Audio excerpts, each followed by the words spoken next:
देश में ये देखा जाए कि ईसाई बेटियों को नंगा करके घुमाया जा रहा है, तो ऐसे माहौल में सूबे के मुखिया नीतीश कुमार किसी की परवाह ना करके हिंदुस्तान के साथ खड़े रहेंगे। वे आपके साथ खड़े रहेंगे क्योंकि नीतीश कुमार आम आवाम की फिक्र करने वाले नेता हैं। ये बात छातापुर प्रखंड मुख्यालय बाजार स्थित मदरसा अजवारुल उलूम परिसर में करवाए इत्तेहाद व भाईचारा कार्यक्रम को संबोधित करते हुए मुख्य वक्ता बिहार मदरसा बोर्ड के सदस्य MLC खालिद अनवर ने कहा, मदरसा अजवारुल उलूम परिसर में करवाए इत्तेहाद व भाईचारा कार्यक्रम का आयोजन किया गया था, जिस कार्यक्रम की अध्यक्षता छातापुर सदर पंचायत के मुखिया पति मकसूद मसन ने किया।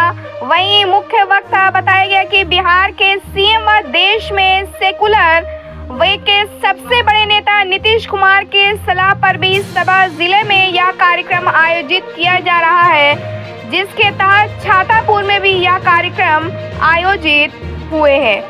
ब्यूरो रिपोर्ट, बिहार दर्शन।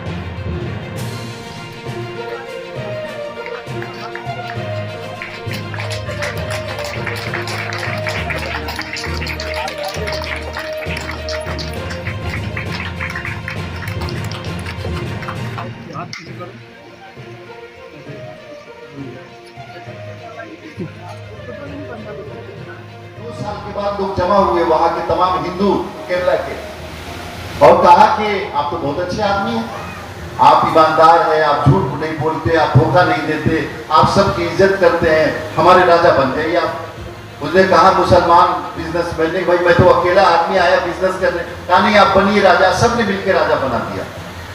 आप अगर हम लोग अपना रवैया सही कर लेंगे, जो हमारी शरीयत कहती है, जो इस्लाम कहता है, उसको अगर हम अपने अंदर उतार लेंगे कि हमारा पड़ोसी भूखा न रहे, हमारे दलित के ऊपर कोई जुल्म करता है तो हम खड़े हो, हमारे हिंदू भाई बहन बेटियों पे कोई उंगली उठाता तो मुसलमान सबसे पहले खड़ा होगा, फिर भारतीय जनता पार्टी कामयाब हो पाएगी क्या?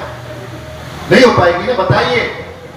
बिल्कुल नहीं हो पाएगी, क्योंकि यही नफरत, यही जहर बोया गया है।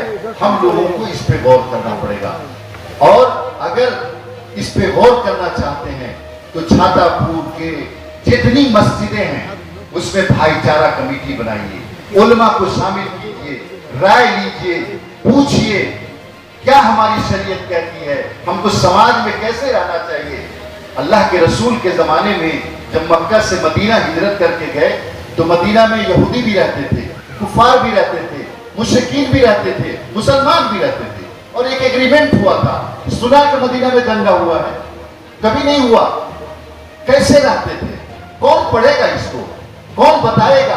आप पूछेंगे उलमा से, हम पूछेंगे तब न बताया जाएगा।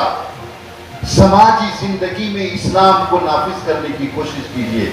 यकीन जानिए, भारतीय जनता पार्टी जो नफरत बढ़ा रही है, वो नफरत CBI के तोते आकर के पूछताछ शुरू कर देते हैं। लोग कहते थे कि नीतीश कुमार हिम्मत नहीं कर पाएंगे, उनसे भी सवाल हो सकता है, लेकिन दुनिया ने देख लिया और हिंदुस्तान के 130 करोड़ लोगों ने, भारत के 130 करोड़ लोगों ने देखा कि अगर समाजी एकता पे हमला होगा, हमारे संविधान पे हमला होगा, हमारे पूर्वजों के विचारधारा पे हमला होगा, मुसलमानों पे हमला होगा, दलितों पे हमला होगा, मस्जिदों को खोद खोद करके भारतीय जनता पार्टी अगर भगवान निकालने की कोशिश करेगी, अगर ये देखेगी कि हमारी बेटियां दुपट्टा ओढ़ेंगी या नहीं ओढ़ेंगी, अगर ये देखा जाएगा कि ईसाई बेटियों को नंगा करके घुमाया जा रहा है, ऐसे माहौल में नीतीश कुमार किसी की परवाह नहीं कर सकते।